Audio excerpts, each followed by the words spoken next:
साथियों, आप सबका स्वागत है आपके अपने YouTube चैनल पर। तो दोस्तों, आज इस वीडियो में हम बात करने वाले हैं कि जो गाय हैं और भैंस होती है उनमें हमें अक्सर एक बीमारी देखने को मिलती है कि उसके थन में जो रोग है वो हो जाता है, जिसे हम थनैला रोग कहते हैं। तो दोस्तों, इस वीडियो में आज आपको मैं थनैला रोग के बारे में पूरी जानकारी दूंगा। और थनैला रोग भी कौन सा, ब्याने से पहले होने वाला थनैला रोग और ब्याने के बाद होने वाला थनैला रोग। तो दोस्तों, वीडियो में लास्ट तक बने रहेगा। जिस भाई ने भी चैनल को सब्सक्राइब नहीं किया तो प्लीज़ चैनल को सब्सक्राइब कीजिएगा और साथ वाले बेल आइकन को जरूर ऑन कीजिएगा ताकि समय समय पर आने वाली जानकारी आपको समय से मिलती रहे।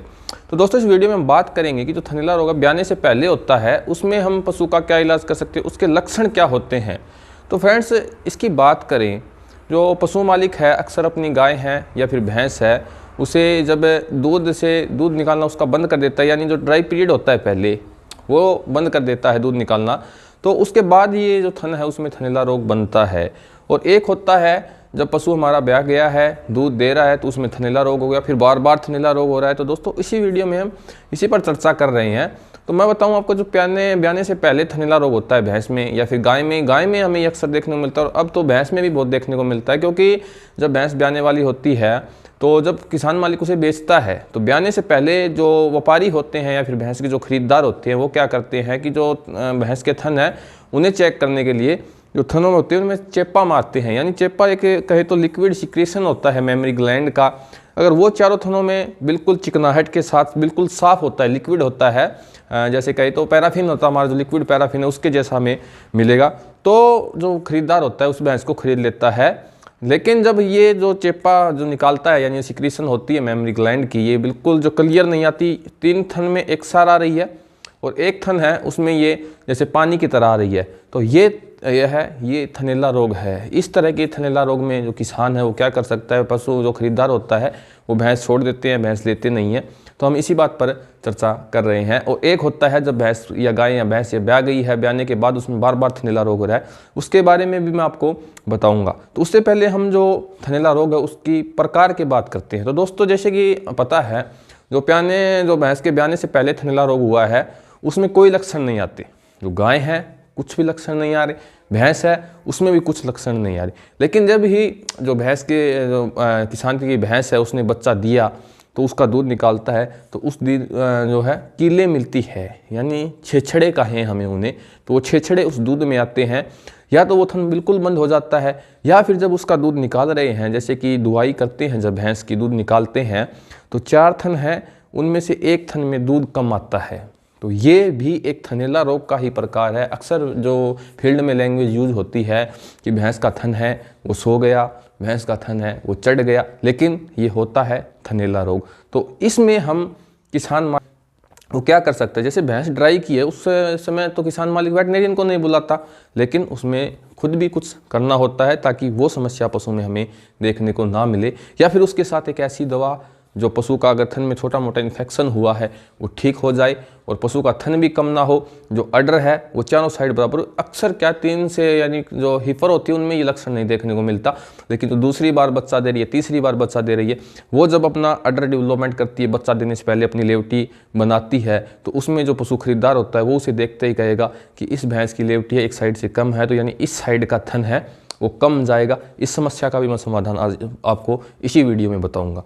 तो दोस्तों, जैसे कि मैस्टाइटिस की बात करें हम, तो मैस्टाइटिस है जो ब्याने के बाद होता है, उसमें फंगल मैस्टाइटिस होता है, एडिमेटस मैस्टाइटिस होता है, क्लिनिकल मैस्टाइटिस होता है। क्लिनिकल मैस्टाइटिस में आपको क्या देखने को मिलेगा, ना तो जो भैंस का थन है उस पर सोजन है, ना कोई अडर पर सोजन है, ना पशु दर्द महसूस कर रहा, लेकिन आप जब उसका दूध निकाल रहे हैं तो उसमें छोटी छोटी कीलें आ रही है, दूध का टेस्ट बदल गया है, दूध की क्वालिटी है वो ख़राब हो गई है। तो दोस्तों, इस तरह की मैस्टाइटिस को हम क्लिनिकल मैस्टाइटिस कहते हैं।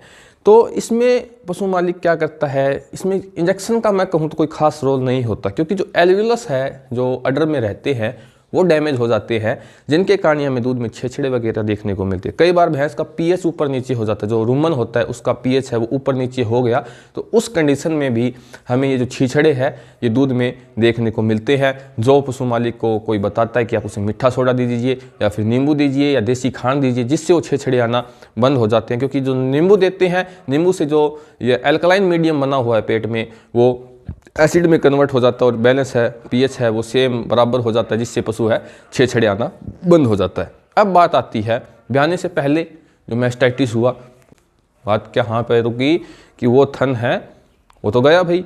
तो उसमें आपको क्या करना है, जब आप अपनी भैंस ड्राई कर रहे हो, पशु को जब आप ड्राई करते हो, कई भैंस तो ऐसी होती है कि दूध देती देती बच्चा दे देती है, उसमें हमें ये कंडीशन नहीं देखने को मिलती।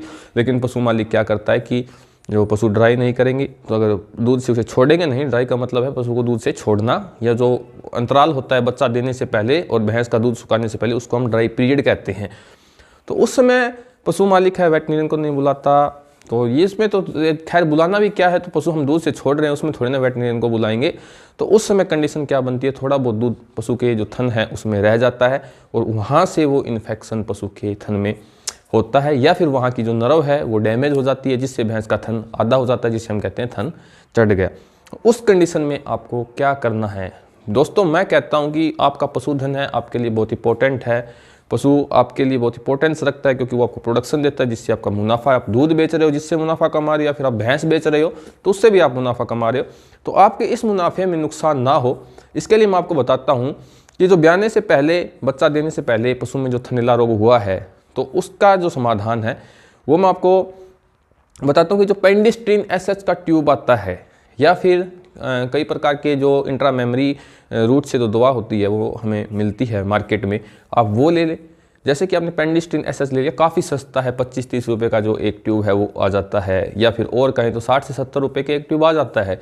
तो दोस्तों आपको करना क्या है, जैसे कि आज आपने अपनी भैंस का दूध निकाल लिया, आप उसे ड्राई करना चाहते हो, जैसे और 2 दिन पर ले गए, फिर 3 दिन पर ले गए, उसके बाद आपको पशु है आपका जो पशु, उसको आप दूध निकालना बंद कर लिया, उस टाइम आपको क्या करना है, जो पेंडिस्ट्रीन एसएच का ये ट्यूब आप देख रहे हो पीछे, ये ट्यूब आता है, और उस जो भैंस है आपकी जिसे आपने ड्राई किया दूध से छोड़ा है, उसके चारों थनों में आपको एक एक ट्यूब लगा के छोड़ देना है। बस आपको यहाँ पर इतना ही काम करना है, चारों थनों में एक एक ट्यूब लगा के छोड़ दी, जिससे उस भैंस में कोई भी इन्फेक्शन नहीं होगा। बहुत से जो बड़े बड़े डेयरी फार्म होते हैं वो किसान अक्सर इसी तरीके को अपनाते हैं, जिनसे उनकी भैंस है उनके थनों में ये दिक्कत नहीं बनती, वो दूध भी सही देती है। अगर उसे बेचना चाहते हैं तो अच्छी कीमत में भैंस है वो बिकती है। तो आप पेंडिस्ट्रीन एसएच का ट्यूब लीजिए, आप 4 ट्यूब ले लीजिएगा, ज़्यादा कॉस्टली नहीं होता, 100 रुपये के 4 ट्यूब आ जाएंगे, और चारों थनों में आपको एक एक ट्यूब लगा के उस पशु के छोड़ देना है। ट्यूब लगाने के बाद या तो आप विटाडिन सॉल्यूशन का यूज़ कीजिए, या फिर जो लाल दवा हमें मिलती है, लाल दवा ले लीजिए, वो 1 गिलास पानी में उसे डिजोल्व करिएगा और वो चारों थन उसमें डिप करके आपको छोड़ देने। बस आपको इतना ही काम करना है और इसमें ज़्यादा कुछ काम नहीं करना। एक और दवा बताता हूँ इसके साथ आपको मैं, कि जो वाइटम एच के नाम से जो ब्रांड प्रोडक्ट है वो मिलता है हमें, जिसमें विटामिन एच रहता है, जो पशु को हम लेवटी बढ़ा करने के लिए देते हैं। सभी किसानों से अच्छी तरह परिचित है, सभी किसानों को उसकी जानकारी है कि हमें कितना देना है और कब देना है। तो वो आप अपने पशु को ड्राई करने में 2 महीने पहले दीजिएगा। और ड्राई करने में भी वाइटम एच का एक मेन रोल होता है, जिससे पशु है दूध उतारना बंद कर देगा और आपका पशु दूध से सूख जाएगा। तो आप वाइटम एच लीजिएगा, 10 ml प्रतिदिन अपने पशु को दीजिएगा, जिससे जो पशु की लेवटी टेढ़ी मेढ़ी होती है वो भी कंडीशन आपको नहीं देखने को मिलेगी, और जो थन है वो भी एक साथ रहेंगे पशु। अगर आप बेचोगे तो आपको अच्छी कीमत मिलेगी, अगर आप घर पर दूहना चाहते हो तो भी पशु आपको अच्छा दूध देगा। तो वाइटम एच का सप्लीमेंट अपने पशु को 1 से 1.5 लीटर ब्याने से पहले ज़रूर दीजिएगा। तो दोस्तों ये थे जो ब्याने से पहले मैस्टाइटिस है उसका हमें इलाज करना है, तो पशु के थन में कोई दिक्कत ना बने, उसमें आप पेंडिस्ट्रीन एसएच का ट्यूब का यूज़ कर सकते हैं, और साथ में वाइटम एच अपने पशु को ज़रूर दीजिएगा, जिससे आपके पशु में जो ब्याने से पहले थनैला रोग की जो समस्या आ रही है वो बिल्कुल नहीं आएगी।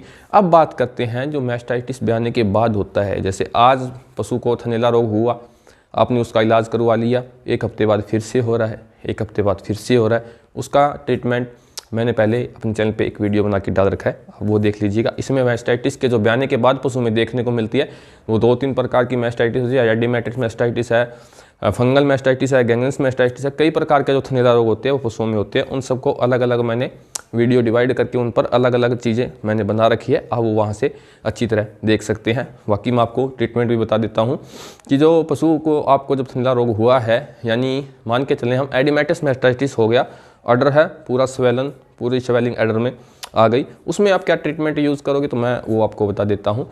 तो उसमें तो वेटनेरियन का एक अहम रोल रहता है। अगर आप अपने पशु कुछ टाइम वेटनेरियन को नहीं, पशु चिकित्सक को नहीं दिखा रहे तो आपका पशु खराब हो जाता है, और थन चला गया तो पशु किसी काम का भी नहीं रहा। आज एक थन में आया है, अगली बार दूसरी में आ गया तो आपका पशु खराब हो गया। तो दोस्तों हम इसकी बात कर रहे हैं कि जो एडिमेटस मैस्टाइटिस है उसका जो मैं ट्रीटमेंट मैं जो फील्ड में करता हूँ, अक्सर मैं ये फील्ड में चीज़ें देखता हूँ मुझे देखने को मिलती है कि जो पशु है उसमें ब्याने से पहले मैस्टाइटिस हुआ वो भी मुझे देखने को मिलता है, ब्याने के बाद भी हुआ वो भी देखने को मिलता है, क्योंकि मैं प्रैक्टिस से जुड़ा हुआ हूँ, मैं फील्ड में प्रैक्टिस करता हूँ, मैं एक वेटरनरियन हूँ, तो मुझे इन केसों की अच्छी तरह जानकारी है, तब मैं आपके साथ ये चीज़ें डिस्कस कर रहा हूँ। तो एडिमेटस मैस्टाइटिस है, उसमें आप क्या करेंगे, एक तो आपको बढ़िया एंटीबायोटिक चूज़ करना है जिसमें आप एनरोफ्लोक्सासिन सिंगल शॉट ले सकते हैं, या फिर 4.5 ग्राम का जो सेफ्टियाजोन का इंजेक्शन आता है वो यूज़ कर सकते हैं। आपको एक तो एंटीबायोटिक दवा देनी है, एक आपको जो एंटी इन्फ्लामेंट्री होती है, क्योंकि उस समय वहाँ पर सोई बनी हुई है, वो दवा आपको इसमें लेनी है। उसमें आप फ्लुक्जिन मेगालोडाइन ले सकते हैं, या फिर मिलोक्सिकैम इंजेक्शन है उसका भी इस्तेमाल कर सकते हैं।